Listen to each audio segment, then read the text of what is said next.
Reflexiones en torno a la compilación hecha por Jorge Luis G. sobre las horas de la pasión en los escritos del Libro del Cielo.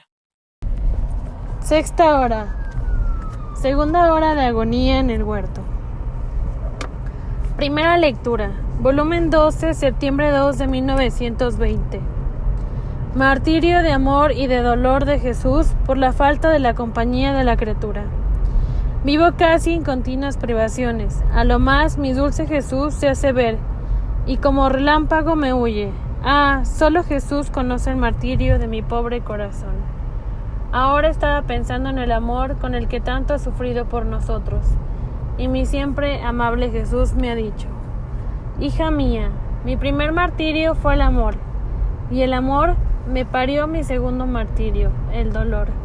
Cada pena era prescindida por mares inmensos de amor, pero cuando mi amor se vio solo, abandonado por la mayor parte de las criaturas, yo deliraba, enloquecía, y no encontrando a quien darse, se concentraba en mí, ahogándome y dándome tales penas que todas las demás penas me parecían refrigerios, en comparación de estas. Ah, si tuviera compañía en el amor me sentiría feliz, porque todas las cosas con la compañía adquieren felicidad, se difunden, se multiplican, y el amor junto a otro amor es feliz, aunque fuera un pequeño amor, porque encuentra a quien darse, a quien hacerse conocer, a quien poder dar vida con su mismo amor. Pero junto a quien no lo ama, a quien lo desprecia, a quien no se ocupa de él, es muy infeliz, porque no encuentra el camino para comunicarse y para darle vida. Jesús a la sierva de Dios, Luisa Picareta. En esta hora hemos estado viendo lo que es el amor eterno que es nuestro Señor Jesucristo, Dios mismo, en plena soledad. Las criaturas le han abandonado como le abandonan diariamente y como le han abandonado desde hace más de 70 años. Nadie quiere estar con Él en el sufrimiento, en el sacrificio, en la oración, en la contemplación de su vida divina. Todos sus sufrimientos, a manera de eternidad, se resumen en el huerto de Getsemaní, principalmente en el momento en que Jesús se sentía solo, por parte de sus discípulos y también por parte de todas las criaturas. Segunda lectura, volumen 14, abril 8 de 1922. Dolor de Jesús al ver deformadas la voluntad, la inteligencia y la memoria del hombre. Encontrándome en mi habitual estado, estaba pensando en el dolor que sufrió mi dulce Jesús en el huerto de Getsemaní, cuando se presentaron ante su santidad todas nuestras culpas. Y Jesús, todo afligido en mi interior, me ha dicho: hija mía, mi dolor fue grande e incomprensible a la mente creada, especialmente cuando vi la inteligencia humana deformada. Mi bella imagen que hice reproducir en ella, no más bella, sino fea, horrible. Yo doté al hombre de voluntad, inteligencia y memoria. En la primera refulgía mi Padre Celestial, en la cual como acto primero comunicaba su potencia, su santidad, su altura, por lo cual elevaba la voluntad humana, invistiéndola con su misma santidad, potencia y nobleza, dejando todas las corrientes abiertas entre él y la voluntad humana, a fin de que siempre más se enriqueciera de los tesoros de mi divinidad. Entre la voluntad humana y la divina no había tuyo ni mío, sino todo en común. Con acuerdo recíproco era imagen nuestra, cosa nuestra, así que ella nos semejaba, por lo tanto nuestra vida debe ser la suya, y por eso constituía como acto primero su voluntad libre e independiente. Como era acto primero la voluntad de mi Padre Celestial, esta voluntad, cuanto se ha desfigurado en el hombre, de libre se ha vuelto esclava de vilísimas pasiones. Ah, ella es el principio de todos los males del hombre. No se reconoce más cómo ha descendido de su nobleza, da asco mirarla. Después, como acto segundo concurrí, yo, hijo de Dios, dotando al hombre de inteligencia, comunicándole mi sabiduría y la ciencia de todas las cosas, a fin de que conociéndolas pudiese gustar y hacerse feliz en el bien. Pero ay de mí, qué mar de vicios es la inteligencia de la criatura, de la ciencia, se ha servido para desconocer a su Creador. Y después, como acto tercero, concurrió el Espíritu Santo, dotándola de memoria, a fin de que recordándose de tantos beneficios pudiera estar en continuas corrientes de amor, en continuas relaciones. El amor debía coronarla, abrazarla e informar toda su vida. Pero como queda contristado el eterno amor, esta memoria se recuerda de los placeres, de las riquezas y hasta de pecar, y la Trinidad Sacrosanta está puesta fuera de los dones dados a su criatura. Mi dolor fue indescriptible al ver la deformidad de las tres potencias del hombre, que habíamos formado nuestra morada en él, y él nos había arrojado fuera. Nuestro Señor a la sierva de Dios, Luisa Picareta. Aquí tenemos que entender que nuestro Señor lo que quiere, sobre todo para las almas en general, es que recuperen la belleza que tenían en la creación, en un principio. Pero como Él mismo nos los dice, cuando Él vino a redimir al hombre, la humanidad estaba completamente deformada, era fea y horrible, había despojado a la Santísima Trinidad de su puesto, despojando obviamente a la voluntad divina de su puesto. Entonces todo era indecoroso para la Santísima Trinidad. Por eso los sacrificios de nuestro Señor en la agonía en el huerto de Getsemaní, sobre todo se ven cuando nuestro Señor tuvo que restaurar en el hombre todas estas cosas. Para empezar, que su potencia, su santidad se reflejara en el hombre. Bueno, hay tres cosas aquí que la Santísima Trinidad nos dio.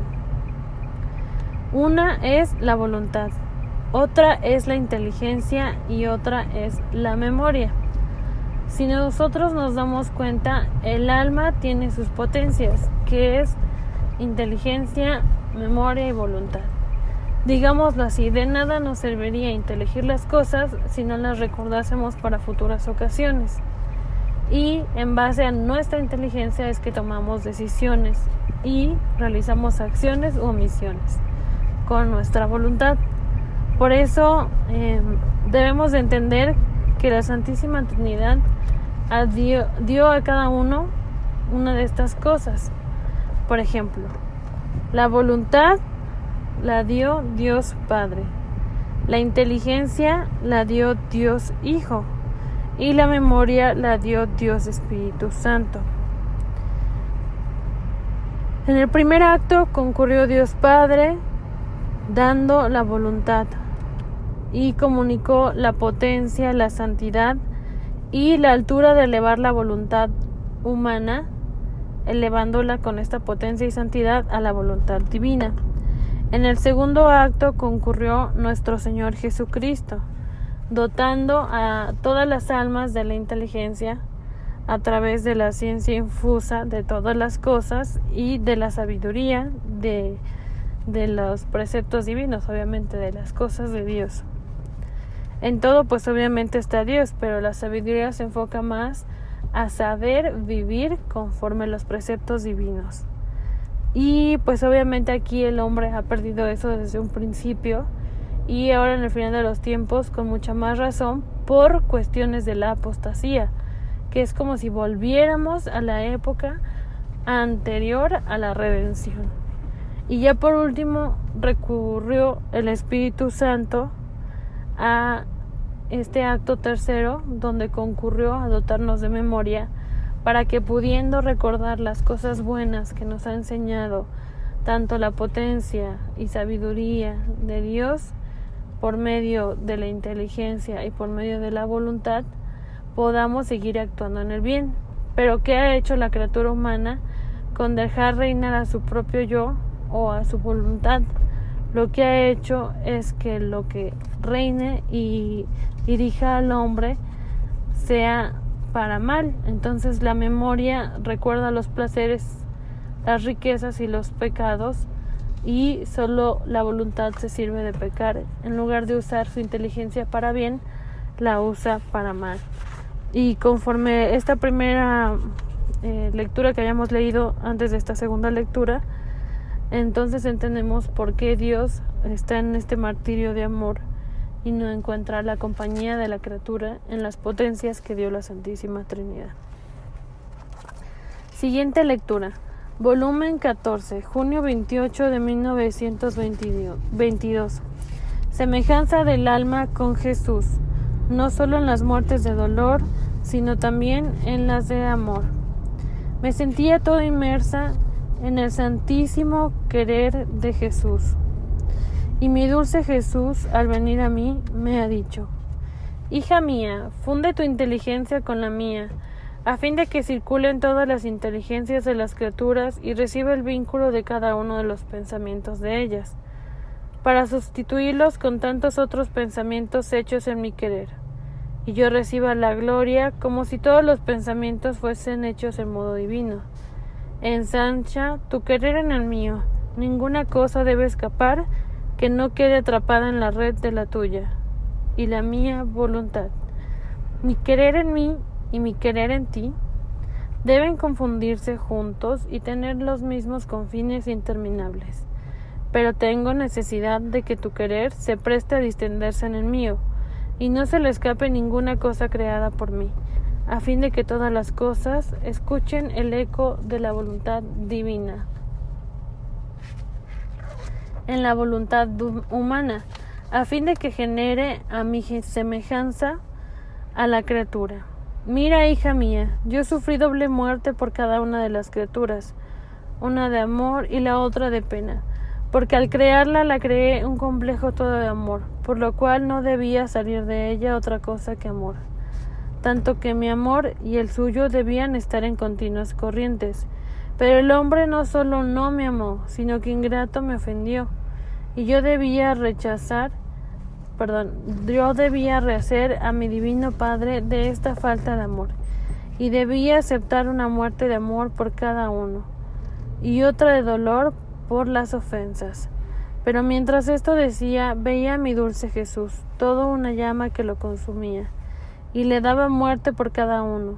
Es más, veía que cada pensamiento, palabra, movimiento, obra, paso, etc., eran tantas llamas que consumían a Jesús y lo vivificaban. Entonces Jesús agregado: ¿no quisieras tú mi semejanza? ¿No quisieras tú aceptar las muertes de amor, como aceptaste las muertes de dolor? Y yo: ah, mi Jesús, yo no sé qué me haya sucedido, siento una gran repugnancia por haber aceptado las del dolor. ¿Cómo podría aceptar las de amor que me parecen más duras? Yo tiemblo al solo pensarlo.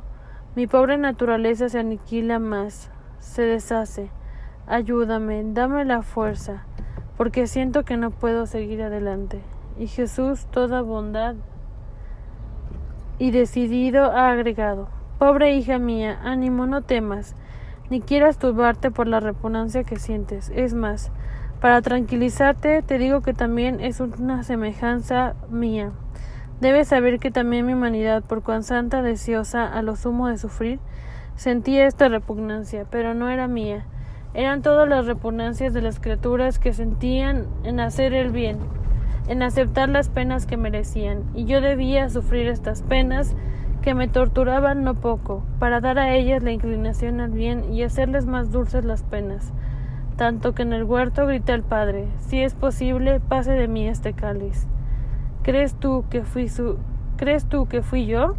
Ah, no, te engañas. Yo amaba el sufrir hasta la locura. Amaba la muerte para dar vida a mis hijos. Era el grito de toda la familia humana que resonaba en mi humanidad. Y yo, gritando junto con ellos para darles fuerza, repetí 3 veces: si es posible, pase de mí este cáliz, en todas las inteligencias de las criaturas, y reciba él yo. Hablaba a nombre de todos, como si fueran cosa mía, pero me sentía aplastar. Así que la repugnancia que sientes no es tuya, es el eco de la mía. Si fuera tuya, me habría retirado, Por eso, hija mía, queriendo generar de mí otra imagen mía, quiero que aceptes, y yo mismo quiero imprimir en tu voluntad, ensanchada y consumida en la mía, estas mismas muertes de amor. Y mientras esto decía, con su santa mano me las imprimía y ha desaparecido. Sea todo para la gloria de Dios. Jesús, a la sierva de Dios, Luisa Picareta. En esta tercera lectura podemos ver cómo nuestro Señor amaba el sufrir hasta la locura de un Dios que sufre por los hombres. Para empezar, porque pese a que ha salvado a la criatura en este momento de la redención que estamos meditando, la humanidad iba a ser indolente y por eso no quería que todas las criaturas de alguna u otra manera se perdieran. Pero como las criaturas voluntariamente desean perderse, es por eso que nuestro Señor dijo: si es posible, pase de mí este cáliz, pero no se haga mi voluntad sino la tuya. Y nuestro Señor sentía todas las repugnancias de las criaturas para sufrir, para salvarse, para enmendarse. Todo ese odio hacia lo sacro, hacia lo santo, hacia lo divino, hacia Dios, lo sintió Él en su corazón, y por eso sintió esta repugnancia. Y la sierva de Dios, Luisa Picareta, también, porque ella es el heraldo de la divina voluntad, o sea, la primera que viene a restituir, gracias a Dios y en el amor de Dios, el lugar, el puesto que ocupábamos en la creación. Ahora, sobre esto es importante decir que nuestro Señor es un mártir de amor y un mártir de dolor, como se lo dice al principio a Luisa, y nosotros como pueblo de Dios, hijos de la Iglesia, estamos divididos así, como mártires de amor, algunos mártires de dolor. Ninguno de nosotros soportaríamos ser mártires de dolor o mártires de amor puramente, como lo soportó Jesús, como lo soportó Luisa, o como quizás lo soportó la Santísima Virgen. ¿Por qué? Porque es dejarse martirizar no solamente por el dolor que le causaron a Jesús las criaturas, sino también por el amor que las criaturas no le tuvieron, siendo el amor, siendo Él el amor eterno. Entonces, por eso nuestro Señor, dentro de las penas que sufrimos, semejantes a Él, nos divide en mártires de amor y mártires de dolor a las almas que queremos vivir en su querer. Hay mártires de dolor, en el sentido que van a tener pues sufrimientos, estos sufrimientos físicos, ¿no? Como Jesús tuvo en la hora de agonía en el huerto de Getsemaní, donde estuvo sangrando en todo su cuerpo santísimo. Y hay martirios de dolor que son martirios espirituales, un dolor espiritual de rechazo, de repugnancia, de incorrespondencia. Bueno, vamos a la siguiente lectura. Volumen 16, enero 4 de 1924.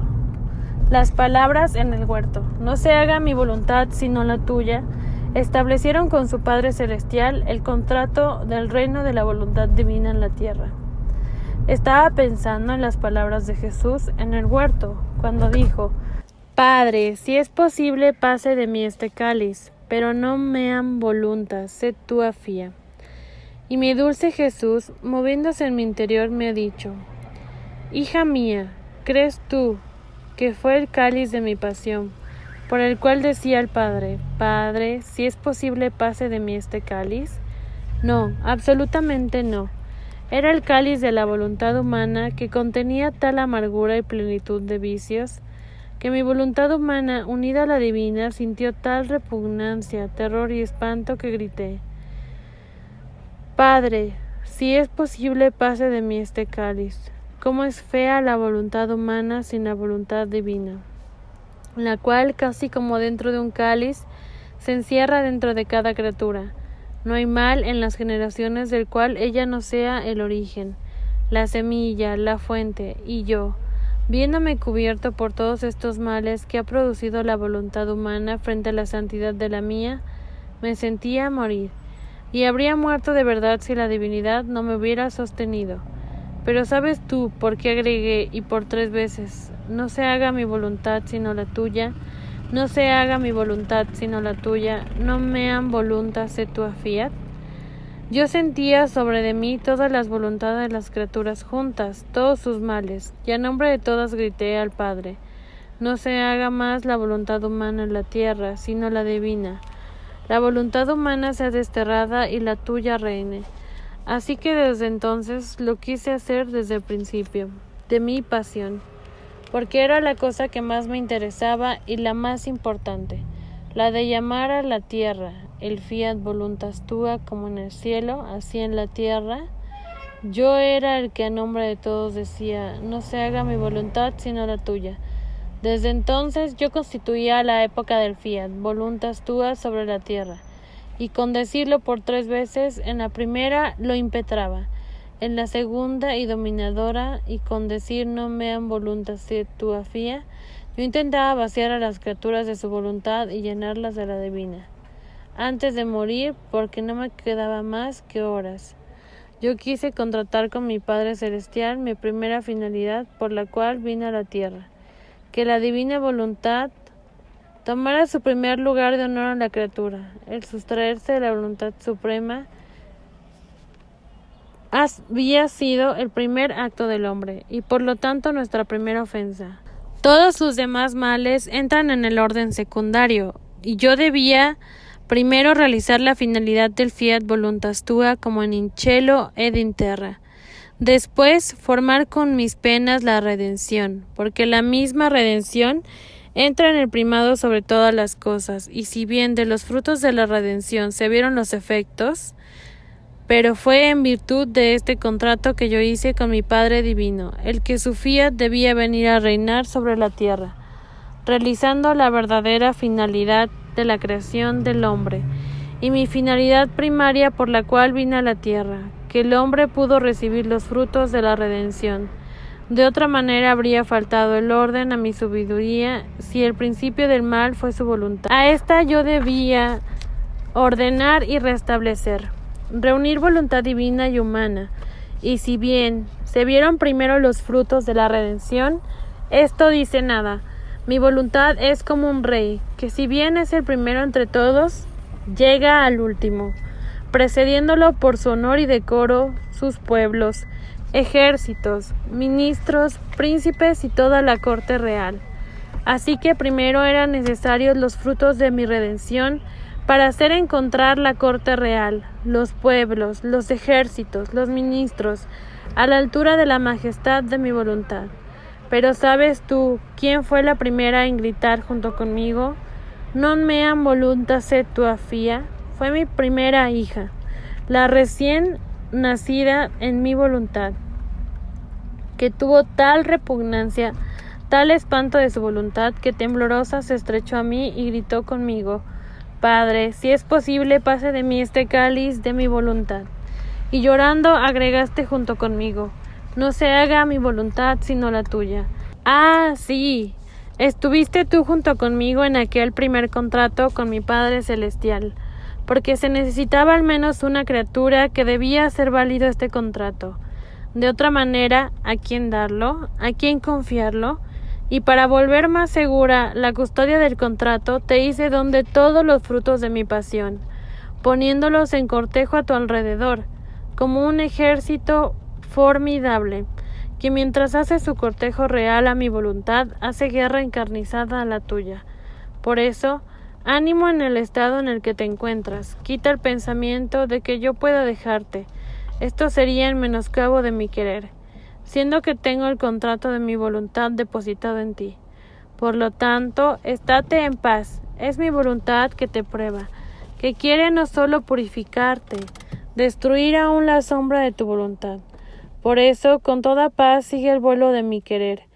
No te preocupes por nada. Tu Jesús hará de manera que todo lo que pueda suceder dentro y fuera de ti hará resaltar mayormente mi voluntad y ensanchará en ti los confines de la mía en tu voluntad humana. Soy yo quien llevará la batuta en tu interior para dirigir todo en ti según mi querer. Yo no me ocupé de otra cosa, sino solo de la voluntad de mi Padre. Y como todas las cosas están en ella, por eso me ocupé de todo. Y si enseñé alguna oración, no fue otra, sino que la divina voluntad se haga, como en el cielo, así en la tierra. Pero era la oración que encierra todo. Así que yo no giraba sino solo en torno a la voluntad suprema. Mis palabras, mis penas, mis obras, mis latidos estaban llenos de voluntad celestial. Así quiero que hagas tú. Debes girar tanto en torno a ella, hasta hacerte quemar por el aliento eterno del fuego de mi voluntad, de manera que pierdas cualquier otro conocimiento y no sepas otra cosa, sino solo y siempre mi querer. Nuestro Señor Jesús a la sierva de Dios, Luisa Picareta.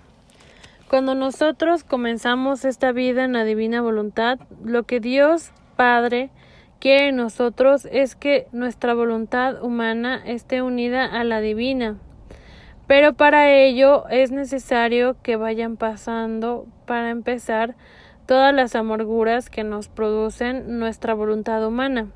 Aunque no nos decidiéramos a vivir en la divina voluntad, nuestra voluntad humana produce muchas amarguras y hay mucha plenitud de vicios, que si por comer mucho, que si por tomar, que si esto, que si el otro. Entonces, es un terror de verdad y una repugnancia para Dios ver el modo tan espantoso en que vivimos con nuestra voluntad humana. Nosotros siempre decimos, bueno, que se haga la voluntad de Dios, los que somos de alguna manera personas de fe y que tratamos de ser religiosos, volver a Dios, religarnos a la voluntad de Dios. Y siempre solemos decir esto como pensando que Dios define todo en exactitud en la tierra. Más cuando uno conoce los escritos de la sierva de Dios, Luisa Picareta, se da cuenta que dentro de la voluntad de Dios hay una voluntad divina que es obrante, en quien la llama a obrar en él. Hay una voluntad permisiva que Dios permite a las criaturas ciertos actos conforme al libre albedrío que les dio.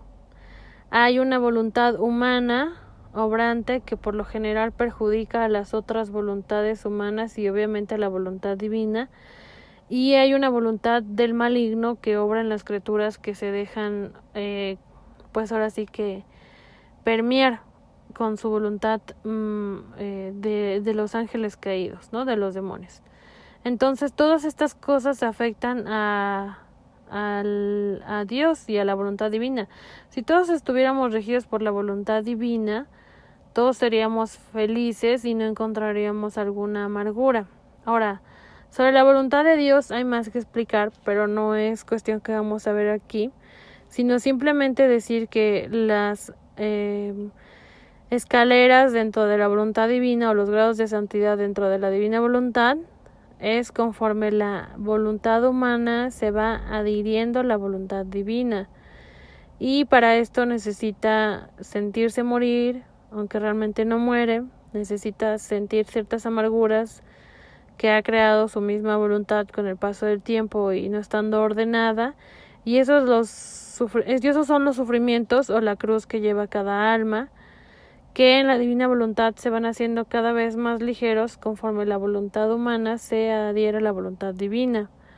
Y por eso Jesús en esta hora de agonía nos da esta última lectura antes de pasar a la siguiente hora de agonía, donde Él pide que no se haga más la voluntad humana. Esta séptima hora está muy relacionada también con la hora en que nuestro Señor es por Pilatos y por el decreto que da Pilatos de lavarse las manos, de crucificarlo. Y nuestro Señor ahí también vamos a ver cómo en la hora de la pasión, que está en el libro de las horas de la pasión, donde se habla de que Pilatos da ya la orden para crucificar a Jesús, en esa hora nuestro Señor también va a pedir que se crucifique a la voluntad humana. Bueno, entonces esta sexta hora tiene que ver con la 17ª hora, porque nuestro Señor engloba estas peticiones 3 veces. En este caso es que no se haga ya más la voluntad humana en la tierra, sino que la divina tenga su plenitud. En el caso de la 17ª hora es que se crucifique a la voluntad humana. Esto vamos a trasladarlo al sufrimiento que tendrá la Iglesia dentro de su pasión, que somos nosotros, pueblo de Dios, sacerdotes, jerarcas, es decir, la Iglesia católica en completitud, ¿no? Y sobre todo el remanente fiel. Entonces, en esta hora de agonía que ya pasó, sobre todo era la petición de Dios, si lo trasladamos a este tiempo en que ya venga esta purificación o esta última semana de Daniel para todas las almas y especialmente, pues obviamente para su iglesia, ¿no? Luego, en esta 17ª hora que les estoy platicando, que todavía no ha pasado en la historia de la humanidad actual, nuestro Señor nos hará pedir a todos conjuntamente que sea crucificada la voluntad humana, como nuestro Señor fue condenado a muerte. Y es en el momento en que van a pasar un montón de sufrimientos a nivel universal, es decir, del universo, a nivel planetario, que nos referimos a la Tierra, y a nivel pues cada país o cada estado o cada ciudad.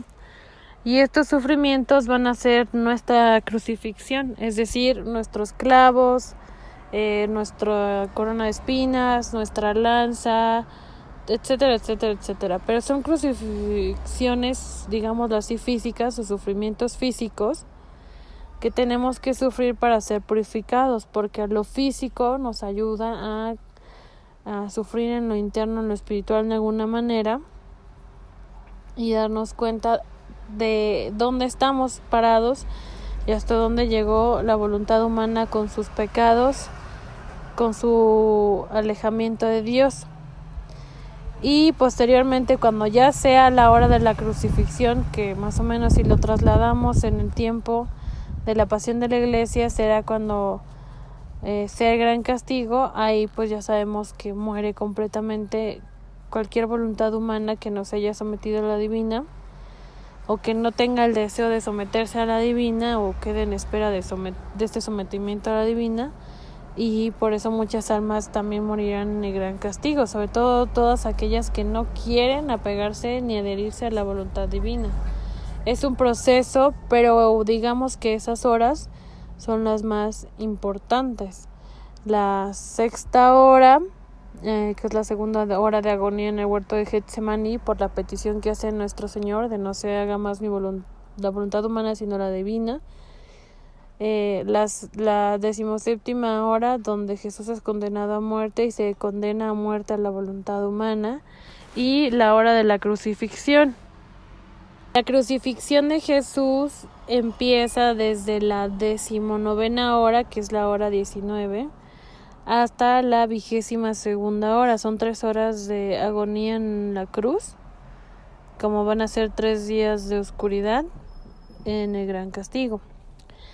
Bueno, por eso es importante que de una vez nosotros vayamos entrando a vivir este divino querer y tomemos esta purificación para con nuestras almas de modo del amor.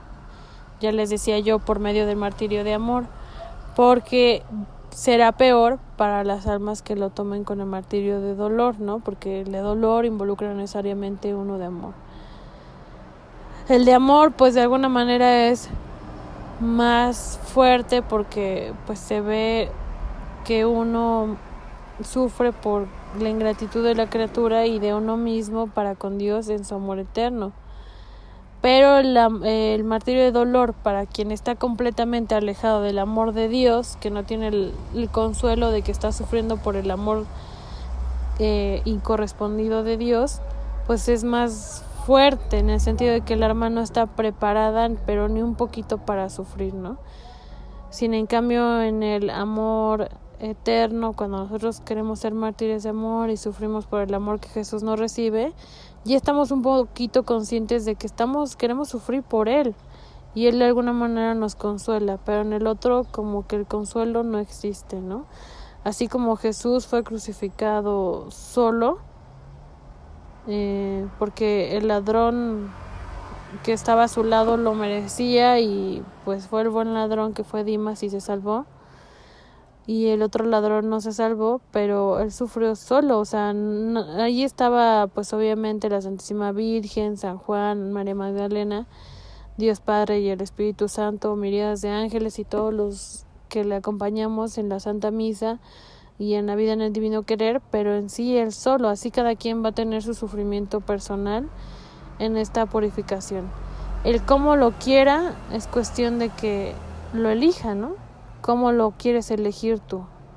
Tú quieres pues irte ahorita muy cómodamente hasta que vengan los sufrimientos y empezar a sufrir uno tras de otro de manera pues sí física, el dolor que físico, el cansancio, todas las cosas o sufrimientos físicos que se vienen, o empezar a sufrir en la divina voluntad por amor a Dios y tener el consuelo de la divinidad.